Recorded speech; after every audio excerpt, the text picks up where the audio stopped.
সংবাদ মাধ্যম ও মত প্রকাশের পূর্ণ স্বাধীনতা ইতিমধ্যে নিশ্চিত করা হয়েছে।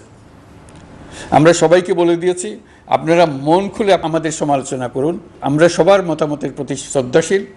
মিডিয়া যাতে কোনো রকম বাধা বিপত্তি ছাড়া নির্বিঘ্নে তাদের কাজ করতে পারে, সেজন্য একটা মিডিয়া কমিশন গঠন করা সরকারের সক্রিয় বিবেচনাধীন।